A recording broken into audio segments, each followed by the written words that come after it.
Hello, fuckers. Welcome to another episode of Sloss and Humphries on the road, where we are briefly reunited for one episode to talk about the aftermath and stories from Matthew Canning, the Pincer's Stag do.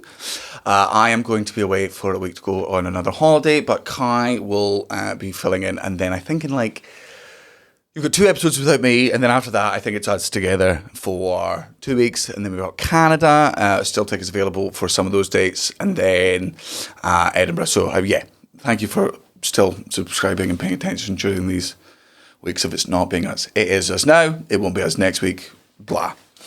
Enjoy the podcast. Sloss and Humphries on the road. Muggins and Cream, Cream and Muggins, straight thuggin', living the dream. That's our intro. Fucking muggles. Tickling the clit inside your head that makes you laugh. They said it can't be done. You got balloon hands.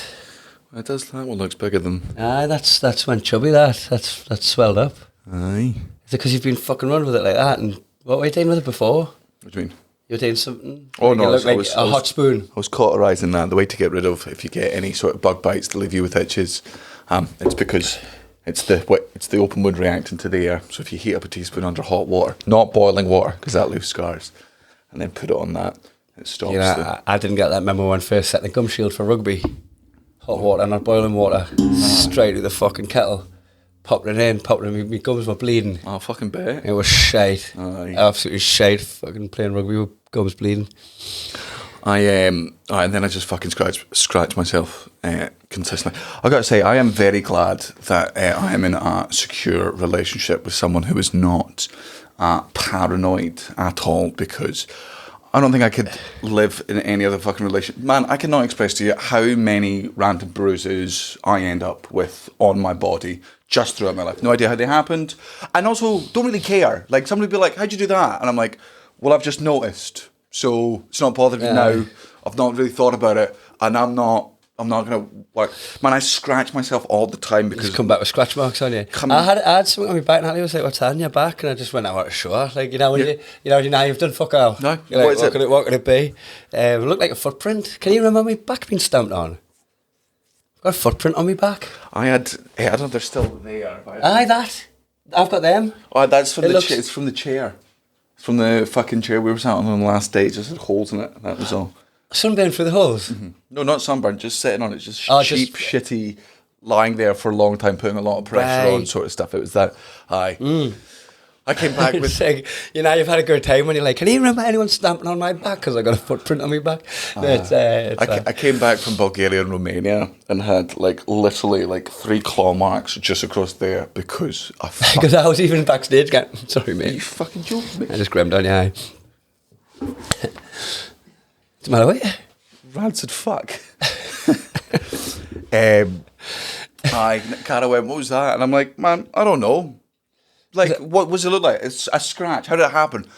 I scratched myself at some point. So I was in Romania, I was kind of, that does look bad. It does, and I was saying that, but again, thankfully, no, because show was off, I was like, have you seen this? And she was like, and her first words were, is how you scratch yourself when you're asleep? I'm like, I assume so. Otherwise, fuck me, am I brazen? I did have a girlfriend when, where this comes from, where's my fucking paranoia comes from, is when I became a paintball referee. I don't know if you've been hit by a paintball, but... Hickey. Kind of looks like a fucking hickey. And I got one on my neck because you've got your mask there, your suit there, got me fucking there. Now, fair enough. You're a 15, 16-year-old girl. You're from Fife, so probably don't have a positive relationship in your life to example itself on. A lot of people just repeat the behaviours of their parents. If your dad was shit to your parents always give each other hickeys, man, dad. But I mean, the jealousy sort of thing. Your dad's a jealous person or your mum's a jealous person. Chances are you're a jealous person or worried about it. I got a fucking paintball in the neck, and she was like, "That could be a hickey." I'm like, you know what? It could be a hickey, right? But here's my evidence against it being a hickey. There's one there. There's one there. There's one on my ankle. There's 3 in a small portion of my fucking back. This makes it worse. It's everywhere.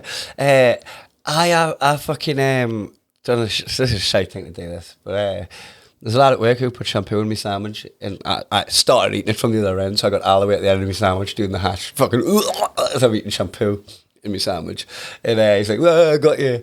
So that doesn't feel like a prank. Huh? does it Was feel my like? supervisor now? Elder statesman. And Aye, that's not a prank. oh, mate, but we did shit all the time. That was a culture. Like, I used to do that thing I tell you, but dinner where you put like an egg. Yeah, eggs are edible. It's fair enough. Man, I put bleach in his tea. Like, there's a... I was fine. I was alright. I watched me move through. I gagged to be sick a couple of times. It was grand. But I was like, all right, I'm next. It's my turn next. And I'm cleaning out the lockers, and I found a pair of knickers that had been left behind in the changing room to the swimming pool. And I put the knickers in his bag. And his wife does his packed lunch and all that, and sets his bag up for work, and fucking caused ructions in the house. And he had no idea it was me. Aye. He didn't even have an excuse. She's like, "Whose are these fucking knickers?" She's like, "It could be anyone's. Not anyone's. Could be fucking anyone's." I don't know how many people's sandwich I've put shampoo in. It could be anyone's. Live by the sword. Aye. But do you think if you're stable enough, like if you've got a knickers in your bag, because it'd still be like if my wife's gone through my bag and she'll find some knickers, it'd still be like, well, I look guilty. Aye, I reckon, well, man, if I reckon like, if I came back from tour and there was knickers in my bag, I would also be as confused as Gara. Yeah, I'd love to get to the bottom of this. Aye. And if you'd done that, I'd never talk to you. Because if I'm getting in trouble for doing that, I want to at least to have done it. Aye, I want to have done that. I want to have done the fucking crime. Imagine getting done for cheating and you hadn't even been laid, like you hadn't gotten anywhere. You're like, No, like fuck, I just got the worst bit of the thing. No, I would be annoyed at the accusation I'm like, why on earth why do you think I cheated? Right, fair enough. Right. But you didn't understand how that sounds like gaslighting if they found knickers in your bag. Yeah, absolutely. I'm like, I understand the underwear in the bag looks like I'm cheating. Right? Can you give me any other why? I don't know. I just for being the man, I've lived my fucking life. Like I've said, I think there'd be a certain bulletproofness to you as well. I reckon I'd feel bulletproof still. Like there'd be a little bit like my response would be like, I can see how this looks bad. Right. When I got me Naughty Boys tattoo, and Natalie was like, "Is your ex-girlfriend's initials not NB?"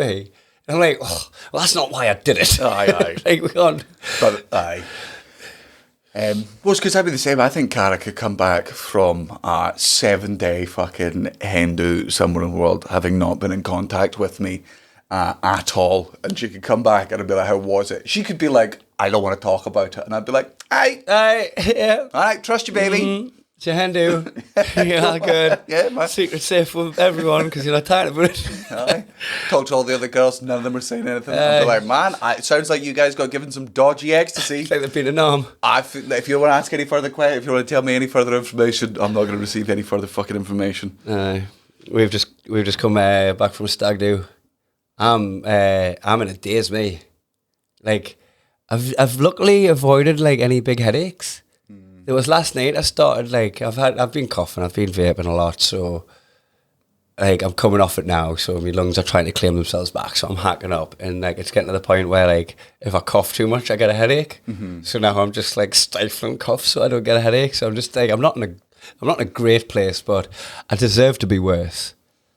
I was in bed pre-midnight the first 2 nights. You took one look at the strip every time you came to the strip and went, "Not for me." Not for me, man. No siree. No judgment on anyone else that fucking goes there. If that's how you find enjoyment and you can find joy from it. You had your moment in time where you've been to Benidorm strip and you went back for more. Yeah, and I went back and went, "Oh man, I have outgrown this so fucking much that I'm not even going to step a foot inside of it." And all the while, still one of the youngest people there.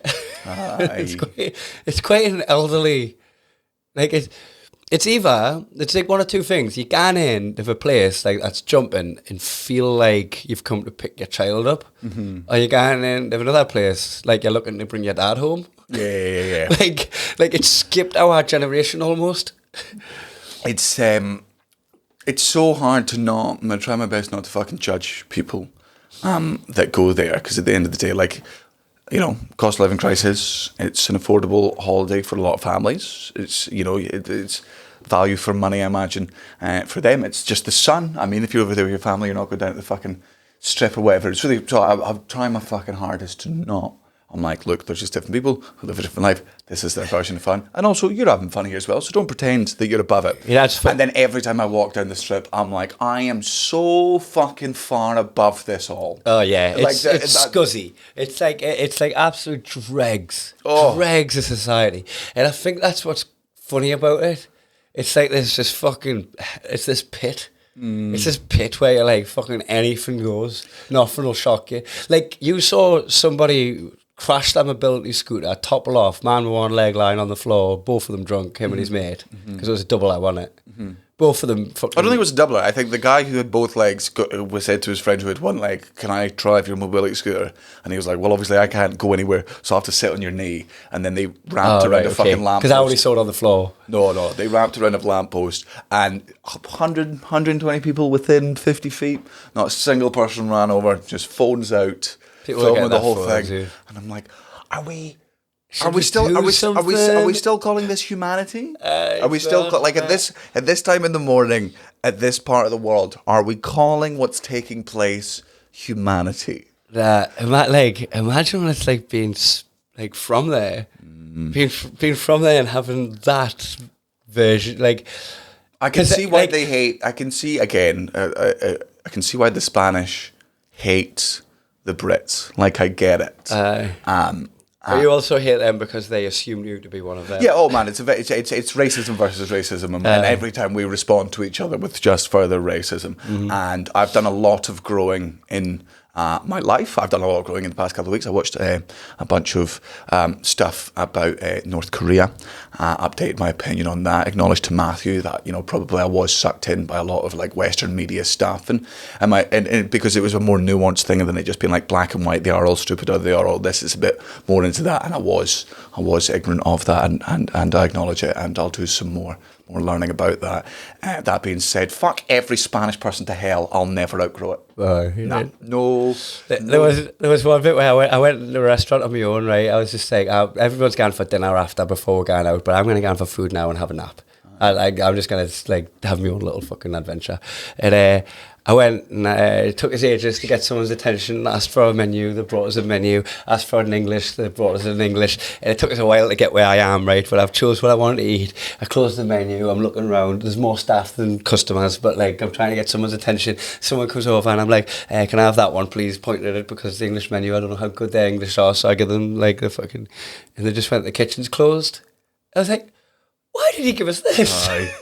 Why did we have that transaction? Do you think I'm searching this for tomorrow? Like, I'm just sitting doing and perusing. I just wanted something to read. Man, there's no... They hate us, and they've got every right to hate us. Of course, because we send them our worst. And also, Brits are... I can't remember who I was talking about the whole day. It's so hard to work out whether... Who's the worst tourists? Is it Brits or is it Americans? Americans seem a bit more... eager to learn. Nope, that's not. I straight off the bat disagree. You know, nothing tourists, American tourists, not in America, but like if they've come to Europe, they're inquisitive.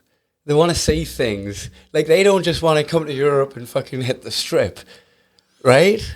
I feel like inquisitive is such a strong word for such a basic people. Like I think they're more. I think American tourists are more malevolent. I don't think how the fights that are breaking out in Spain on night two are Americans. Yeah. I think they're Brits. I think we do more property damage. Americans they're annoying. Americans are keeping their worst. Like I think all the worst Americans don't have passports and they stay in the fucking city. All the worst Brits have passports and they all only go to Spain and Poland. So I'd managed to keep it quiet that we're going to Benidorm for the longest time, even on the podcast, because I know Matty sometimes tunes in. We're talking about going to Southampton. Because I was just like, nobody quite fancies it, the cost of living and all that. So I had him on that, like, nobody's coming. Anytime he asked about an individual person, I was like, I've got the kids. Like, this is happening. Oh, no, he's got another person stag doing the same week. So, like, every person was like, every time he asked anybody, they were like, oh, no, I'm not spending that again at Southampton. So, like, I managed to make him think, like, he obviously knew people were coming. And he obviously knew we weren't going to Southampton. But I managed to just keep that as the party line for everybody until I'm watching JFK at his house. Like, because I was at Manchester for the weekend, working up to the Sunday and then flying on the Wednesday. I had 2 days off. It was so pointless going back to Glasgow and then back to Manchester the next day. 2 travel days just for the sake of one night in my own bed. So I just stayed right through. And in them days, I watched a bunch of films. I watched JFK, and Matty's just like, comes to join us. He wasn't even watching it. And I take a hit of my vape, and it fucking starts blinking. And I just say, my vape's wrong. I'm going to need another vape before Benidorm. And I didn't even hear myself say it. The day before we fly, I didn't even hear the words come out of my mouth, and I just carry on watching the film.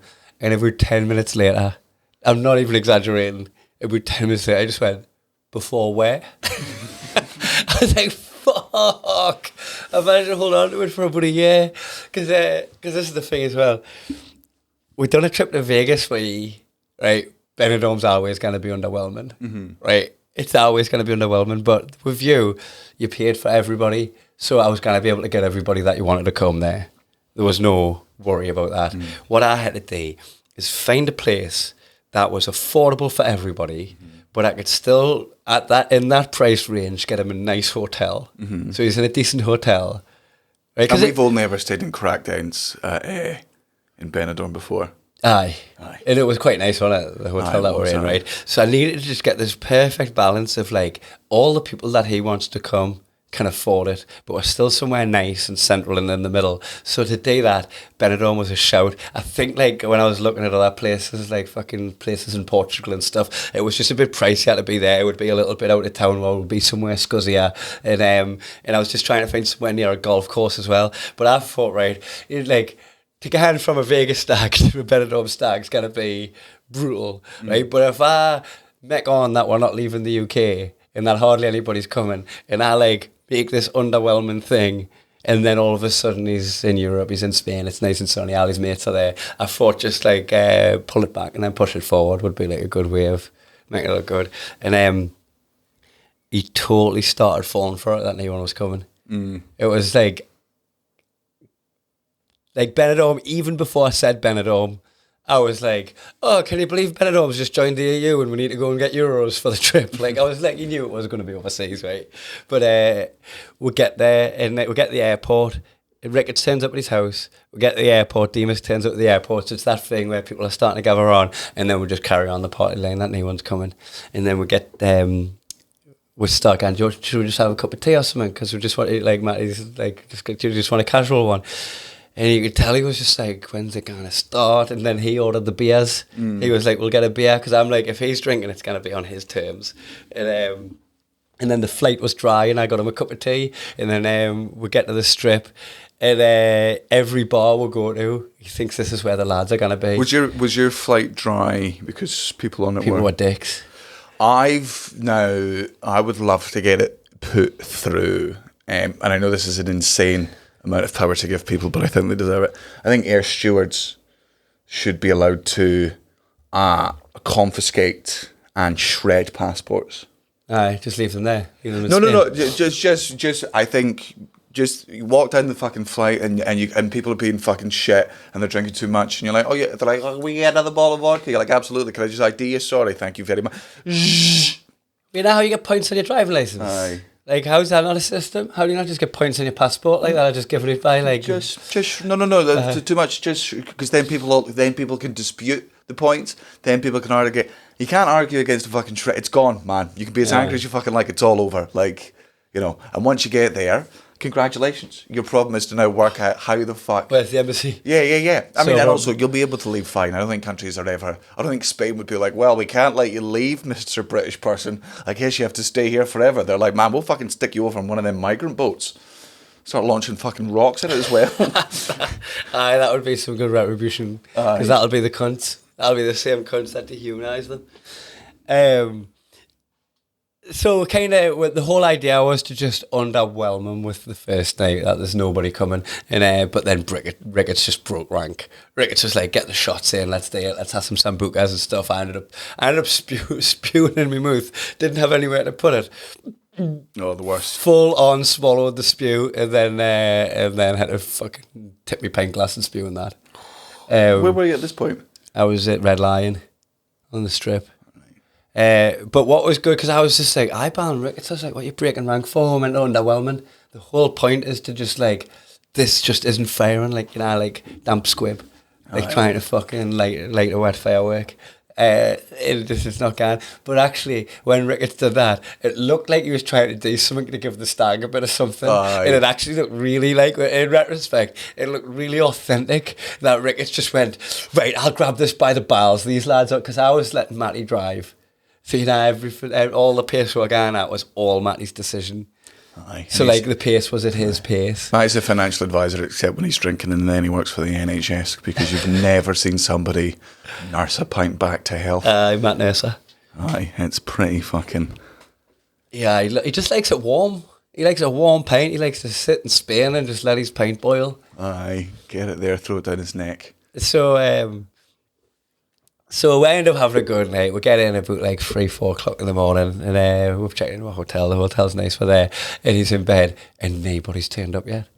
And then we get up, and we're going for breakfast in the hotel, and nobody's down in the lobby. And it's just like, at this point, he's fucking hook, line and sinker that it's just me, Demas and Rick. It's on his stag. And we say, right, we've had breakfast, let's go and get our shorts on, and let's go and lounge by the pool. And we're going to lounge by the pool, and it's like, this was the moment where Matty should have been careful what he wished for. because he was having a much better time before everybody turned up. But you turned up, that was a master stroke when he turned up, because you turned up with Elliot and a lad he worked with. You had the early flights. Yes, and I did I made sure, I could have murdered fucking Elliot. Just so used to travelling with you. We're on a different flight. We get off the flight. 2 Rangers fans were arrested on my flight, because I know you're meant to say that all Old Firm fans are as bad as each other, but statistically that's incorrect. Meet Elliot after fucking customs, which wasn't too bad. I've got my bag. Mike's other friend, Mark, comes along. He's got his bag, and Elliot goes, just got to wait the carousel for mine. Checked mine in. For 3 fucking days in a fucking hot country where you're not fucking snowboarding. And small enough to not check in. Overhead locker size. He's like, I've been hurt before. And I'm like, you're trusting Spanish ground staff to show. Yeah, and sure enough, we were there for an extra fucking 45 minutes. And then in the taxi on the way back, I'm like, look, just let me go in, because I'll tell Matty that, Kai was telling me how bad it was. I flew in last minute. I can go in. It's believable that I turned up fucking last minute, and we have to. And Alex was like, I'll just wait in the bar. And I'm like, mate, I love you, but you have 0 volume control. None at all. And you can totally tell his voice. It's so distinguishable. It starts and ends with bruv. Like, it's just and I say this as someone who is a very notable, like, carrying voice. My friends in high school used to always say they used to be able to hear me coming before they saw me, because my deep resonant voice would fucking carry around corners and whatnot. So that's why if I was in the corridors, I'd shut my fucking mouth. Elliot, very distinctive laugh. So you come out on your own, and Matty was like, fucking the relief that people are turning up. The relief that somebody's here, because he'd resigned at this point. Because that was the thing, we booked everybody for Thursday, but like, we purposefully booked on Wednesday to do this, to underwhelm them. And like, it only works if you commit enough for it to work. And then you come in and just go, Kai was texting us last night saying it's a disaster. He keeps looking run for the lads. He's absolutely devastated. Somebody has to get here. You're the only person I can think of that would just put money down on it last minute. Like, can you get, like, just for me, best friend card? And he totally fucking played him, because like, he fell for it. And then he was chuffed you were there, but also just like, it added authenticity to the lie. Aye. And then obviously people start turning up. Elliot and Mark come in after a pint, and then there's like a massive group come in on the early flight. And what was good is like a couple of people who, like, one of them's a groomsman, like an usher, Brucey. He wasn't on a later flight, because one of the lads who organised it just like went for false economy cheapness. And you're like, right, we'll get that flight because it's 20 quid cheaper, and it's like 9 at night instead of 2 in the afternoon. Aye. You save like 20 quid, but obviously the taxi markup's different at that time of night, and you end up spending more and having less time on your holidays. So like the money that you might have saved, you could have had more holiday for. So like the rest of the lads on that flight were like, why did we let him book it? Aye. Like, why do we like Natalie WestJet? So like there was like waves of like people getting added on, and then Cullen come the next morning. So that was just like proper anticlimax. Aye.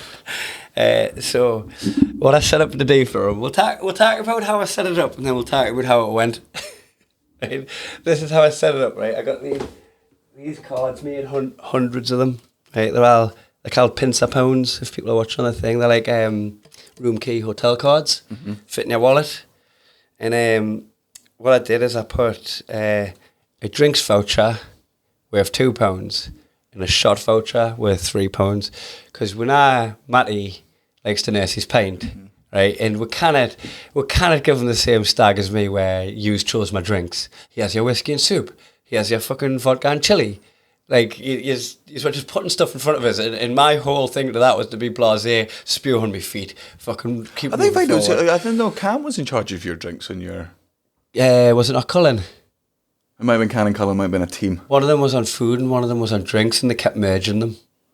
It might have been They kept putting like alcohol in me meals and shit like that. Like I can't mind most of them, but like it was like non-optional. But in like me clothes, you had someone on me clothes, didn't you? So someone was like putting us in outfits all the time. Someone was doing me hair all the time. Someone was me PT instructor. Elliot was like fucking dropping goes 50 burpees in the middle of a night out and fucking heat of Spain and that. So like. I got fucking all this shit was happening, and I just rolled with it, and I was like, wait, that would murder Matty. Like that wouldn't be fun if we just like for like. So I made it so that he could optionally have his own drinks. He could actually go through the holiday and have 0 drinks, because everybody's got a shot and everybody's got a drink. And the way it works is when you want a drink, you come up and you go, Danny, hey, you got a drink card? Go and get us a drink. You're in the strip, you're on a nightclub, you never have to go into the bar, you never have to buy your own drink, you just have to go up and ask somebody. So basically works out as you've got 5 shots a day, 4 days, 20 people, 5 shots a day, 5 beers a day. It's a decent amount to drink. If you're going to want any more, you're going to need your wallet. Aye. And to get your wallet, you need to save up enough money to buy it. I'll get onto that in a second. And so let's just do that, right? There's money on the back of these cards, and every time you get a drink, you get a shot. And I'll get onto the dares in a minute. You get money, and I've got a menu of like, your t-shirts are £15, your toiletries are £10, and your trainers are £20. If you want your phone, it's 150. You know, because like if you want your wallet, it's 50, because then you can start like fucking claiming back a little bit of autonomy if you do that. But as it stands, you have to do a couple of dares to get to that position. So I give everybody 5 optional dares. Like here's one. They're really achievable dares. Line up all the lads and put them in order of who you find the most attractive to the least. And I made hundreds of these dares and give everyone like 5 each, all optional, all worth a £5. So basically, if you want your contact lenses, because I put stuff in that he needed. You need these contact lenses, you need these retainers, right? But basically, so one of them will be like running to the sea. You're on holiday, you're going to do that anyway, right? Get at the sea, come back, get your thing, right? And some of them were a little bit more difficult. So if you wanted everything back, you had to jump through some hoops, right? Some of them were like, if I'd done this to you, you would have went through them and you were like, I'll do that one, I'll do that one, I'll do that one. I'm not going to shoplift. I'm on holiday, I'm not going to end up in Spanish prison, I'm not doing that, you may as well chuck that in the bin, right? Whereas like some of the lads like would have just went and shoplifted easy, but they probably wouldn't have getting a cock out. You know, like that one's get your cock out, show me your cock. So he done that one, like someone gave him that one, show me your cock, and he showed him at the bar. And then everybody had a forced dare that he had to do, otherwise he gets bankrupt and gets his money taken off them. So you had the forced dare, do that dare again. And you, as soon as he put his cock away, you ran up and went, do that dare again. So now he showed Gaz his cock, he's done it again. He's got £10, you've got your toothpaste, boom. That's the game. In theory, class game. Little bit of humiliation, little bit of fatigue because there's stuff in there like do 20 press-ups or have a 100-metre sprint against one of the lads and win. So you've got to choose who you think you'll win against. in theory, this is like, hold on, there's one more element. Everybody wanted to dress him up, right? What we're going to dress him as. And I was like, right, I'll factor this in. Let's put in every room, there's four rooms of 5. Every room has a wear my room's outfit for 2 hours card, and they got to choose what the outfit is. So like at golf, he was just in this little skirt with a fucking pink coloured thing, and one of the lads had like a variation of a mankini, another one dressed him like Jimmy Savile, but like this card was a forced dare, dressed in my room's outfit for 2 hours, as opposed to my 24 hours of dressing however he wanted to dress us. He could dress how he wanted for 22 hours in a day, but dress like that for 2 hours. That was the stipulations of the whole thing. You can get as drunk as you want, you can wear as many clothes as you want, you can get as dressed as you want, you can have as many toilets as you want. There's just a few hoops to jump through and a little bit of humiliation. Where did it all go wrong? He gave machine guns to savages and then did absolutely nothing to remedy it. Hold on, let's go through how it went, right? So I've got the list of days here. Right, let's go through the list of days and see the ones he did and the ones he didn't do. Now this is like people going through like the chemicals in vaccines, being like, this is lethal, this is lethal, this is lethal. And you go, but it's how you use them together makes them unlethal. But in the reverse of that. But this is the thing, he could have used them at his own pace, however he wanted. It's the most toxic stag do I've ever been on. There was a there were 4 different groups of people from different fucking parts of society. Like a couple of comedians, a couple of sound Geordies, a couple of reprobates. Because this was the thing, right? A couple of like his mates who he had to send us the number to invite, right? I was so bored of talking to one lad in particular where he was going, I've given him the drink there and he's not doing it. And I'm like, because that's not the game. Why are you not listening? I've told you 100 times. Like, he comes to you and asks you for the drink. And you went, well, that's fucking shite. We're not even getting him drunk. You're going easy on him. And I'm like, no, like, you've now reminded, you've got it in your head that a stag do is get the person as drunk as possible. Like, there's so many more ways. Like, there's a million different ways of him, like, getting embarrassed or, like, getting like, a good photo opportunity or the piss took out of him or putting him in a situation that he's uncomfortable with. Like, I've, like, fought on so many more levels than just your narrow-minded, monotone, fucking, let's get him really fucked up. Because at the end of the day, you guys are lightweight as much as me. You're just going to put the cunt to bed. He's like, oh, shite that. And I'm just like, well, you can fuck it up if you want. Like, if you want to fuck up the economy and make them forced drinks, he'll be in bed. He'll have all his stuff back. And it'll be pointless. You've just made the whole thing pointless. So, and then there was a bit where, and this is Matty's poor decision making. He just had, what did he have? Like a chowder or something. He had like a fish food dinner, not the golf, the meal that we had at the Tiki Beach. He had like a big seafood dinner. And then went for the dare card, raced one of my friends, and raced Grassy, and was hoying up after that, and he wasn't in a good way. That's where the wheels went off the bus, is where he started hoying up after that run, and he's like throwing up everywhere, and it was getting to the point where he was like dry heaving, and fucking this lad who we're talking about, trying to fucking throw a shot in his face, have that shot now, cunt's hoying up. He's like, aye, but make him have a shot, he's going to have a shot now, and he's doing that. I was like, do you want to kick his head in as well? Should we just fill him in? Do you want to get a pool ball and a sock and just fucking To be fair, Grassy did kick him when he was down. Did he actually? Aye. Did Grassy kick him? I don't know if it was Grassy, but one of them did. But he just, after he spewed up there, he just like, he went to bed and then like he come back with a shell of a man. He didn't want any interest in the dares or getting his stuff back, and like, he was just sad. He was just deeply sad, and he went to bed early. Like, I took him to bed before, like, the night out really started. And then I was like, you can't be tapping out now. Hold on, what's he done, right? What's he done? He ended up doing, because I got all the cards back, he done 3 drinks and 3 shots.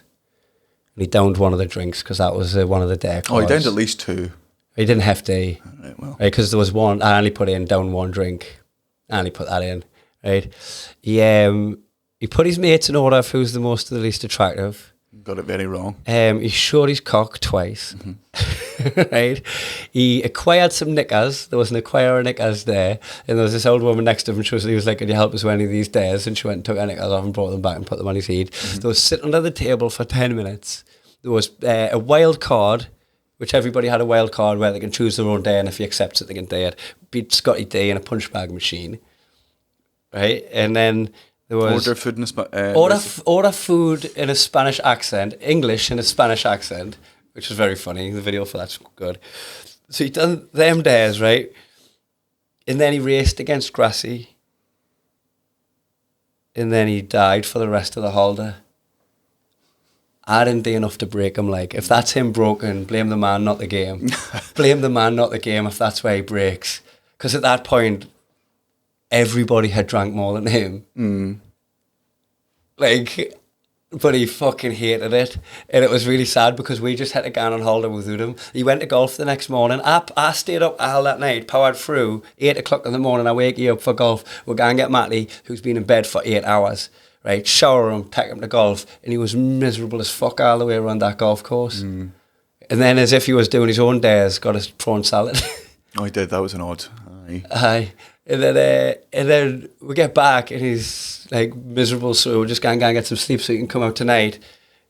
And then he comes out at night. He gets asked to put on this mankini thing. Fucking spits his dummy about that. Ends up going home early. I think you're missing out there was a fucking portion of that fucking stag do of men that devoid of empathy. Not choosing to. There was a range. You had you who was fighting his corner, legs of Brucey, was just like the dares were by the standard of whoever did it. Oh no, one of his dares was piss off Scotty D, and another dare was slap a bald man on the head with a handful of mayonnaise, and he was like 2 birds, 1 stone. Got a handful of mayonnaise, went up to Scotty D at the table, slapped him on the head with mayonnaise, and he got one of them, but Scotty D wasn't pissed off enough for Demas to go and he didn't seriously piss him off. You're not getting this card. So like, somebody would have went, aye, that'll do, he was pissed off, I saw it in his eyes. Right? Like, so there's a range of like, whether he passes your challenge or not. Brucey would have just like, oh, wild card, I'll give you a $5 if you like hop on one leg for a second and then give him it. So you're going to get people that are like, nah, you haven't done it right. And you're going to get people that are just like, fucking how am I, you get all your stuff back. I feel sorry for you. So that was the whole point, is I knew there was going to be people that were tight and there was going to be people that were easy, but it all balances out. So for every person that's got his back, there's going to be someone that he's not good enough for. So I bear that in mind as well. I'm sending tanks and medics to war. Aye, that's what you do. That's what you do with war. That's what you do with war. It didn't have to be a war. Aye. But you could have just not invaded the country. But what did he? Should I have just took him on a golfing holiday, or should I have just let him off with everything? No, you're being very binary. There was a middle ground which at no point nobody accepted. I felt like the middle ground was, don't put him in outfits for 24 hours a day. Just put him in it for 22 hours a day, right? Don't ply the drinks down him. Give him his options to have drinks. And as far as like the other days that went, there were minor inconveniences. You could have gotten all your stuff back with minor. If he wanted his phone back, he would have had to do some. Like if you, because the phone was 150, if you wanted that back, it was going to have to be a couple of trickier dares. Like one of the dares that he did do, which was hilarious, because it was go and pet someone's dog and ask how old it is. And when they tell you the age, go, ooh, hot. He'd done that when he was in his mankini. He was making it harder for himself. and then after doing that, pick a lane after doing that, which was hilarious, huffed that he had to wear it. Like, which lane are you in? Oh, well, he didn't have any other fucking options. You'd taken everything away from him. You backed him into a corner and there was no parachute. There was no tap-out button. I didn't have any of my clothes on my holiday. I don't know why you are so against me drawing parallels with my stag, which he organised with you, right? When how nude were you in any of your costumes? I've got a picture of his butt naked and covered in bruises. So that ended up happening. And that was where we were. That was where we were staying in a hill where no one could see you. So at no point were you ever publicly close to nude at any point on your stag. I don't think so. No, I can guarantee not even a little bit, right? And also, all of your costumes weren't. You think I would've- notorious fucking pedophile. It was just, hey, here's some jorts and some shoes that don't fit, and a gross-looking top, as wasn't- opposed to Jimmy Savile. and making him sit in a fucking mankini near kids. This was another one where I was like, Oh, that was I spotted that. Anyone else had spotted that? I was the one that pointed it out because he was like, oh, "You have to put that on now." The day I was there and that, and you had to get into the toilet to put it on. And I was like, "Man, you cannot go back to the toilet and come back wearing that when there's kids having their dinner." So I was like, "Fucking go and put it on. Put your shorts on. Come back with your shorts on and sit down." He was at the opposite end of the bar, at the opposite end of the table. It's like, sit there with your shorts on, and then when they're gone, we can go on to the next bar. And it was like a balance because like. Some people were fucking ruthless, man. They were like, well, you can't bring your kids to Benidorm and expect not to see that. And that was like a kind of common line between a few people. And I was like, oh, you can tell the bad ones. Mm-hmm. You can tell the bad ones. if you bring your kids to Benidorm, they deserve to see this shit. You're like, I don't think that's much of an argument, man. But it was the same bar where you made him get his cock out. Again, this is, look, when he got his cock out, it was beside a fucking thing with the guy, with his mate Gary was there. He wasn't on a fucking table. It wasn't fucking publicly. It was done in a very fucking private way because that's the type of person I am. You can try and draw the parallels to defend yourself, and fair enough, you're allowed to do that. I'm not No, but accepting as far as that family were concerned, he was a man with braces. He had braces on. Everything was under the table. He was there, and then they left, and it was fine. So, like, I don't think that was a thing. But he wasn't bothered about that either. Like, he wasn't Yes, he arguing that. was. He wasn't arguing that point. I'm not doing that in front of kids. He wasn't arguing anything was because he felt he wasn't in a position where he could argue against anything. Like, you sit there and be like, he's taking it. I'm like, he's taking it because there's no other options available to him. I think he should have been still out. He should have still been coming out. Oh, I mean, I Save his wouldn't mates. know. I was in bed every night, pre-midnight, the way God designed me to be. Fair enough. But like he's got his feeling like I fucked it up, but I think I got that right. It's like I think you missed the fucking Man. tone on day 2 was the wrong decision. you know what? I feel like if I had taken that approach to mine, I could have made all your efforts worthless. I could have made your efforts worthless. Imagine, like, I love my stag, so I'm not going to pick it to bits, right? But you know, if I had that headspace that he had, if I had that, I'd be like, in the middle of July, 2 back-to-back stag do's with a gap in the middle of 3 days where I'm meant to be writing a Fringe show, you fucked up my work. Mm-hmm. Like, I didn't do that. Mm-hmm. I just worked around it. Mm-hmm. I could have went like, you took my phone off us for a week when I've got a fucking lass at home that's wondering where I am. Are you suggesting that we know your limits and you don't know his? I didn't do that. Man, if I'm guilty of misjudging his limits by taking his down to 10% of mine, then what's he doing asking us to be best man? Well, don't get me wrong. I'm sad he had a I do bad- think he regrets it. I'm sad he had a bad time. But I'm fucking gutted the amount of time and money and effort and like, just the amount, like I'm always away from my wife. Always away from my wife. And not only did I like spend an extra weekend that I had off, not earning away from my wife for his stag, but I stayed at his for the extra couple of days so I could fly with him from my gigs in Manchester. I just spent 2 weeks away from my wife and I've just come back from Australia to just go and like, you fucked up my stag. Like, I don't know if it's me that fucked up making it off. It's him that's just lightweight and ungrateful. With double standards, massive double standards. But that's my defence. But I had a belter time. I still feel fucking well rested. Everyone else had a good time. Mm-hmm. Like, everyone had a lovely time. I had 2 lovely time in the airport. That was a potential car crash. Oh, I've no idea why you did it. Like, so the last time I'd done ecstasy or MDMA must have been 2016, 17. Uh-huh. Like, I don't even think I did them on your stack, whenever that was. No. I think I did. Your wedding might have been pre-fucking Netflix. Yeah. Might have been the last time you did it was Ibiza. Yeah, Flower Power. Yeah, yeah. That would have been the last time I'd done ecstasy and MDMA. Just I don't like it.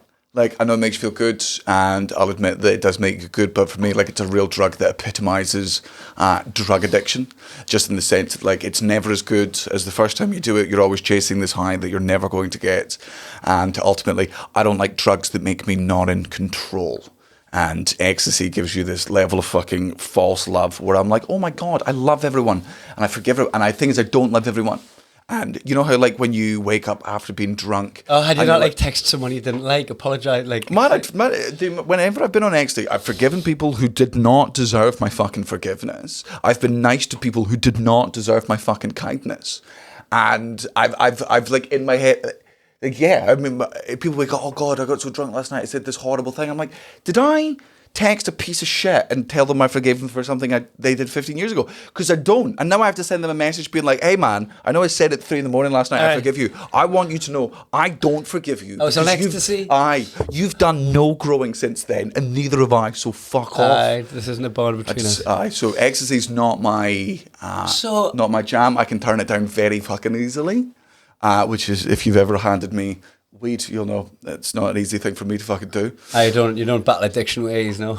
No, not even in that. Nah. So with these pills, right? Like I always know that it's like getting a serotonin deficit very soon, and my brain after it's shrink wrapped, and you feel like it's been in a vice grip, and Nurofen Express is the only ticket I've got out of it. So you wake up in the morning with just this fucking throbbing head, and you've just got to get to the Nurofen Express as quick as possible, get it down you, and you've got like 15-20 minutes to wait, and then you got some relief. So I knew that's what I was getting myself into. So I had a half a pill on a night out. Fucking have a belt of time, have another half a pill. Next morning, feel fine. I'm like playing golf, and I've got no reason to feel this good on a come down. Like I feel great. I don't even need to go for my tablets. I just feel class. These are really clean pills. And on the last day, me and a friend who I won't name for the job purposes decided just like take a half at a time by the pool, because we're like the branding on pills, the PR on pills is disco biscuits. It's a party drug. You take them, you go somewhere, you're fucking dancing, you sweat your back out. It's a built-up drug to hang around in the kitchen chatting to someone, go in the swimming pool and just float around, sit by the pool playing cards. It's a really good social drug. It's not good for a fucking airport. So we were like, kept having a half. We'd been checked out at our hotel till 12 and my flights wasn't until 9. So I'll just keep having a half. And then a bit later, I'm feeling all right. I keep having a half. And then just I'm about to get at the airport, I went, I mistimed this. I was meant to be coming fucking levelling off. So at the time, I had 4 halves, so I'm on 2 pills. And time dilation meant to take them sooner than I should have. And my taxi's here, and I'm ready. I'm about to go. And my friend finds another half. Who gives us it? And I went to the airport on 2.5 pills. And it was absolutely... It was pointless. I hated it because I was just like... My short-term memory was fucked. Your short-term memory was fucked, and also the fact that I'm like, well, man, it's my, even though you've done it, it's all your fucking responsibility, I'm still going to get you through and make sure you're okay. But you forgot... It wasn't your short-term memory that was fucked, it was your long-term fucking memory that was fucked.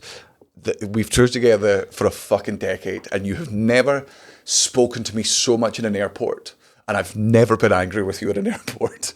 How are you not enjoying talking about us? No, I don't want to talk to anyone. When have we ever spoken in a fucking airport? And I'm on pills? But that's you, man. Go fucking talk to... Enjoy that. You're having a brand new experience. I hated it. We're fucking sat, and I'm like, I've just got to talk to him, because otherwise he's going to wander away. He's not going to be able to fucking look at his phone. I would have been so twitchy. I couldn't look at my phone. My phone was nothing. My phone was a fucking kaleidoscope. And he just needs someone to talk to fucking keep him in the room. So I'm going to sacrifice my do not, under any circumstance, utter a word to me in an airport fucking stance, to have a conversation where every 30 seconds you're like, what are we talking about? I'm like, this is the next 2 hours of my life. It's just having half of a conversation, you going, what were we talking about? Halfway through me explaining what we were just talking about, you asking me what I'm explaining. I'm like, I could just be playing Zelda, man.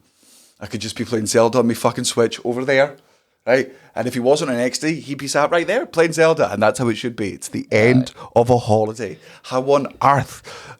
On the way back from fucking Vegas, Ali, in the airport on the way back, he's like, do you just disappear in airports? I'm like, man, it's the end of the holiday. I don't know why anyone here is talking to me. I have no idea. We've done it. We've done it. That was it. We spoke, man. You're staying for the credits on a computer game. The second we get to the fucking airport, that is when the holiday ends. I'm not beholden to you. I don't need to tell you that I'm leaving. I don't need to tell you that I'm getting a fucking taxi. I could change my flight, and you wouldn't You wouldn't know. The holiday fucking ends the second you and I enter the As soon as airport. you got your bag in your hand.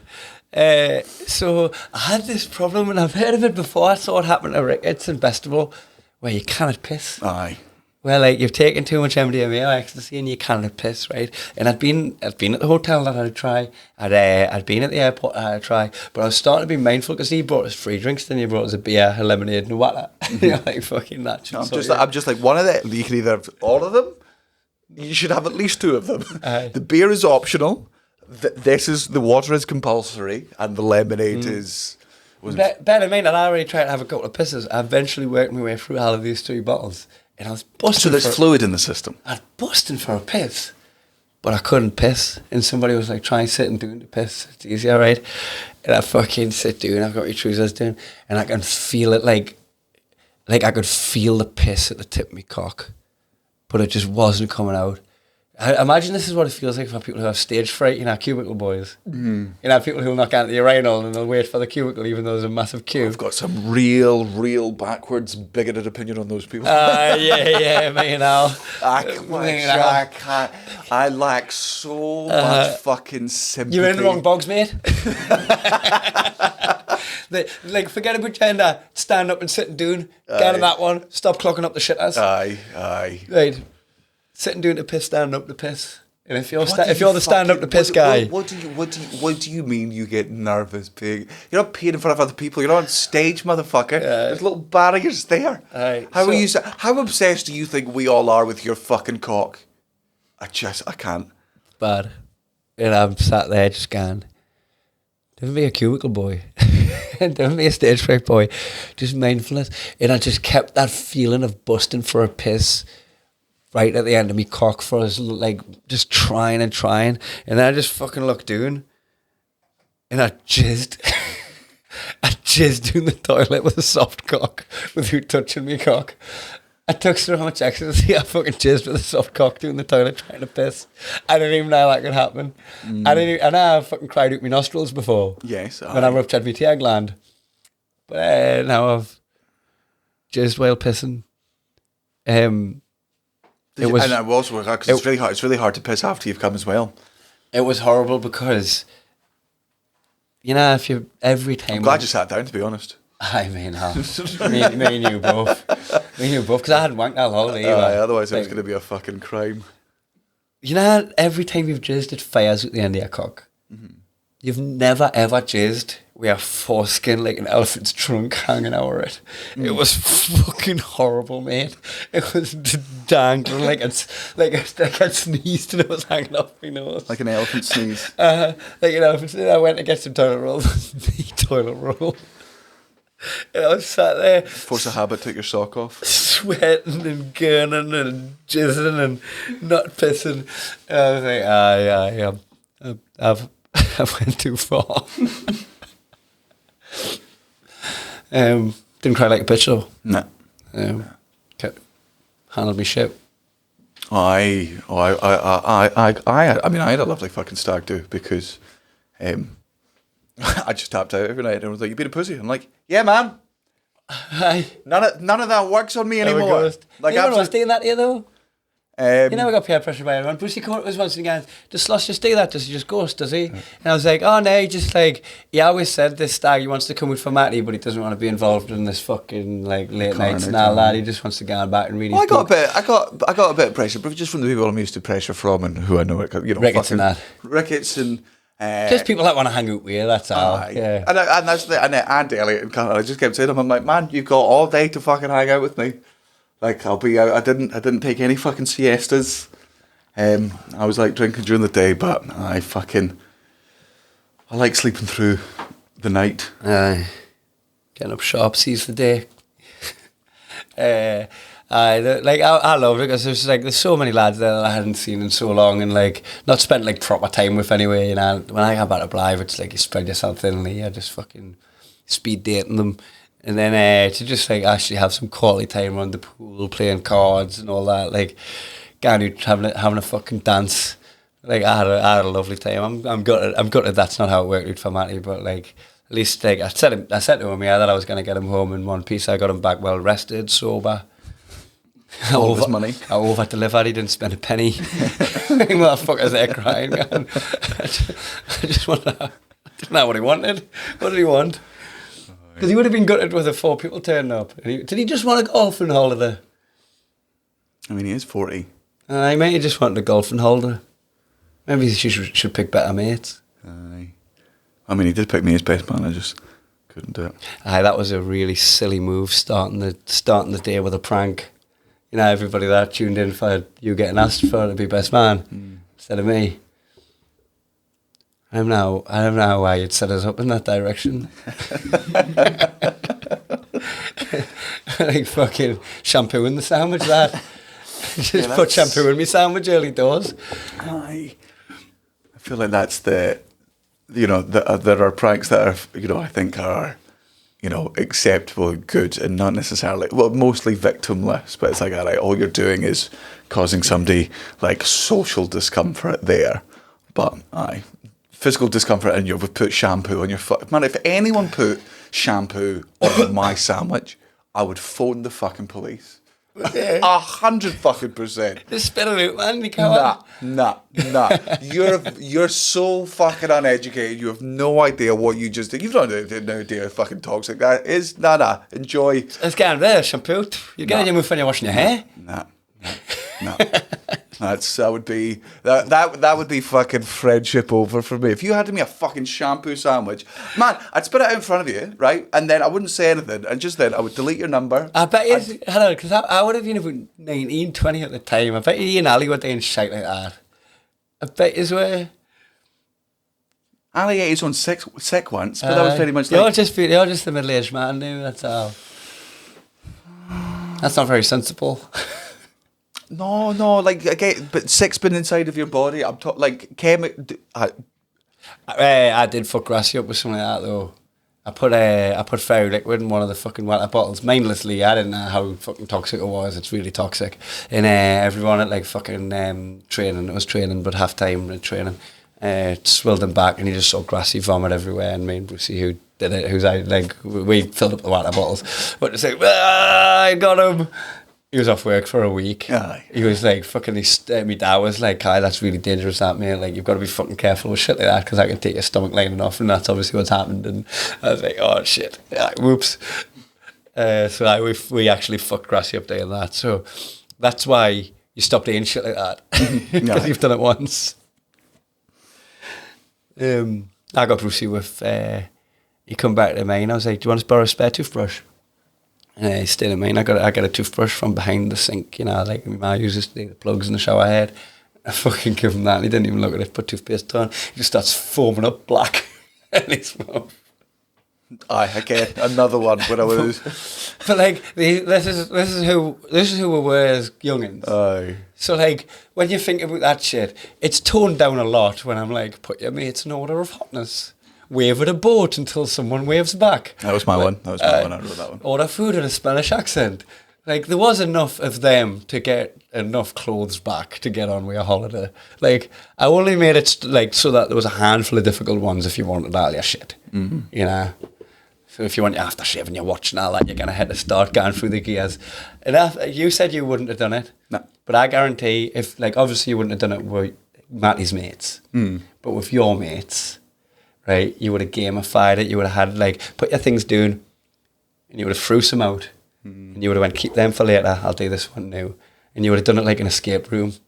And I think you would have enjoyed doing it because like you would have chose your own adventure and you would have done it smart. Man, he didn't even try to do it smart. He didn't even look at everybody's cards. He didn't want to fucking know. There's so many cards that just are like still in people's pockets and haven't been looked at because he fucking huffed all the way through it. Well. I don't think I would have. I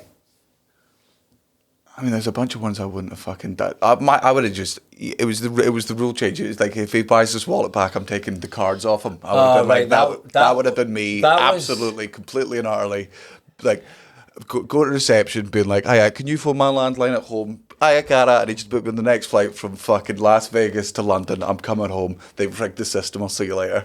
The card one was he was just going to sell a bunch of new clothes and sell a different hotel and have a holiday on his own. I was like, don't do that. Play the game. Well, but that's Play not the game, mate. Away, mate. It's not that a is the loophole. game. That's not a loophole. That's toys at the pram. That like, I could have asked for my wallet back at some point, and that would have been a loophole. If I went, give us me wallet. No. And then fucking fucked off to a different place than the match that you bought us. Toys at the pram. That's toys at the pram. Oh, Jesus.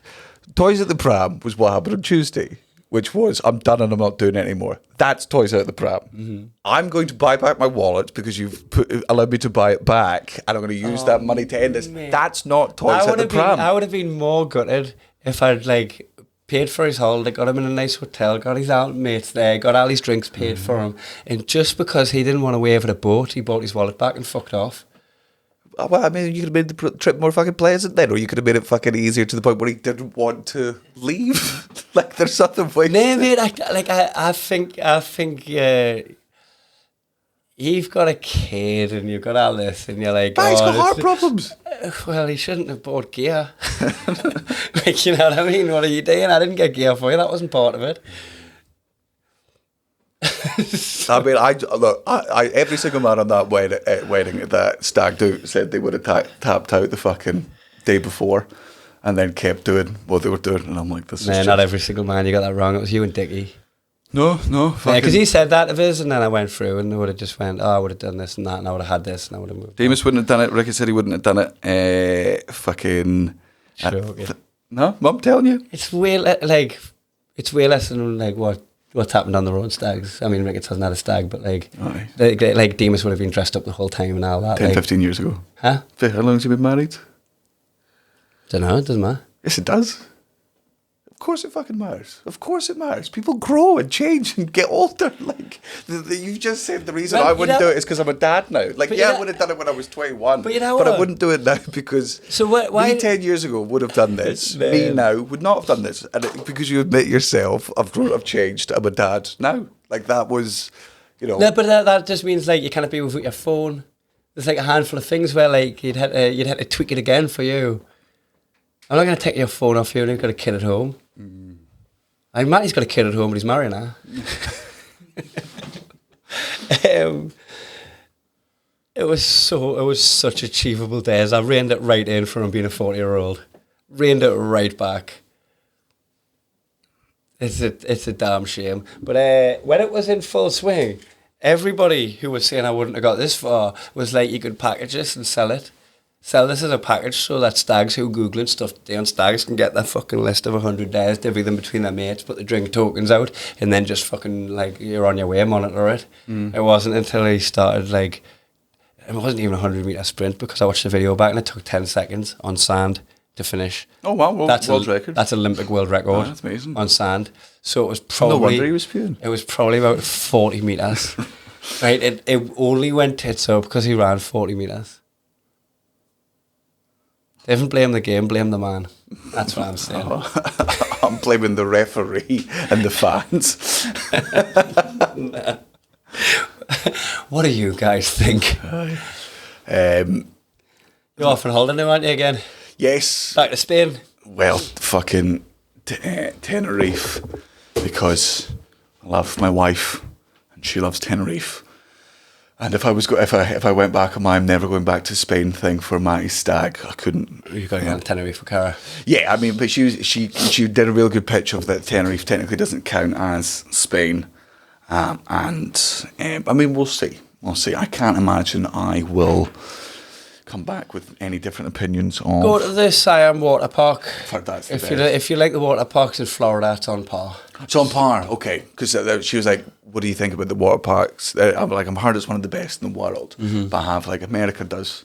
They'll have one of them vertical drop ones and that'll go through a shark tank. So, like, yeah, you don't really get to see much when you're in it, but it's cool when you go and watch the shark tank and see people whiz through. Well, I don't imagine we'll be doing, like, mainly, I think the water park bit will just be, we'll be putting in a Kaelin in a non-drownable bit. And just yeah, because enjoying. if it's just the three, like, a lot of the good ones are, like, multi-tube ones where you're going through a plug hole and that sort of shit. So if you're, like, running off on your own, there will be a couple of individual slides that you can each day while the other one watches the band. But it is a good one for a team effort. So just, like, maybe just, like, I don't know, clip him to the carabiner clip on the wall of the lazy river. Just the back, just duct tape him to one of them. I hope it doesn't flip. Aye.